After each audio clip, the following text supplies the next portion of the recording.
ராம விஜயம் பாகம் 9. பிரம்மதேவருக்கு அகல்யா என்னும் ஒரு மகள் இருந்தாள். அவளை திருமணம் செய்து கொள்ள எத்தனையோ அரசர்களும் தேவர்களும் போட்டி போட்டனர். ஆனால் யாரொருவர் 6 மணி நேரத்திற்குள் இந்த பூவுலகை சுற்றி வருகிறார்களோ அவருக்கே தன் மகளை கொடுப்பதாக பிரம்மதேவர் நிபந்தனை வைத்தார். இந்திரன் உட்பட தேவர்களும் ராஜாக்களும் அப்படியே செய்ய முற்பட எவராலும் முடியவில்லை.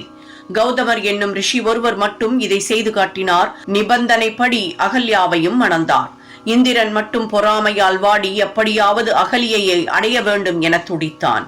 திருமணம் முடிந்து சில காலத்திற்கு பிறகு ஒரு நாள் கிரகண புண்ணிய காலத்தன்று தர்ப்பணம் செய்வதற்காக இருவரும் பிற ரிஷிகளுடன் ஒரு நதிக்கரைக்கு சென்றனர்.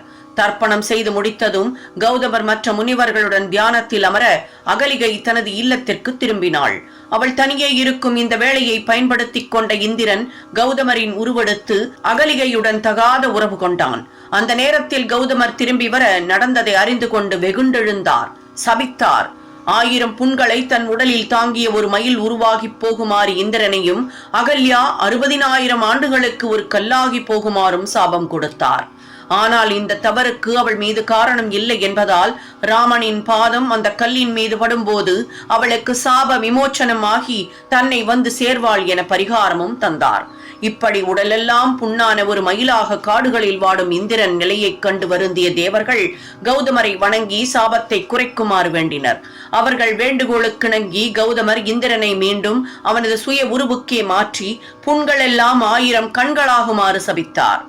அகலிகையின் சாப விமோச்சனத்திற்கு பின்னர் ராம லக்ஷ்மணரை அழைத்துக் கொண்டு விஸ்வாமித்திரர் தனது பயணத்தை தொடர்ந்தார்.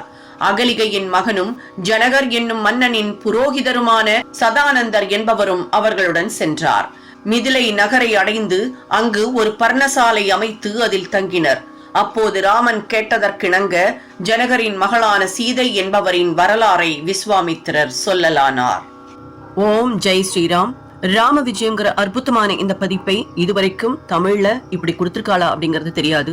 ஆனா ராமனுடைய அவதாரம் ஏற்படுறதுக்கான காரணம் அதற்கு முந்தைய நிகழ்வுகள் எல்லாம் ரொம்ப ரொம்ப சுவாரஸ்யமானது. பல பேருக்கும் தெரியாத பல உண்மை சம்பவங்கள் இதுல அடங்கி இருக்கு.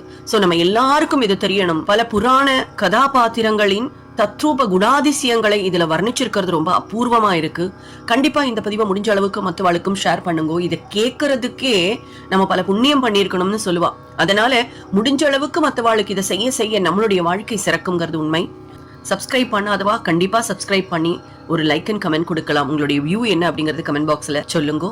எப்பொழுதும் சந்தோஷமாகவும் சௌபாகியமாகவும் இருக்க வாழ்த்துக்கள். ஸ்ரீராம ஜெய ராம ஜெய ஜெய ராமா. ஸ்ரீராம ஜெய ராம ஜெய ஜெய ராமா.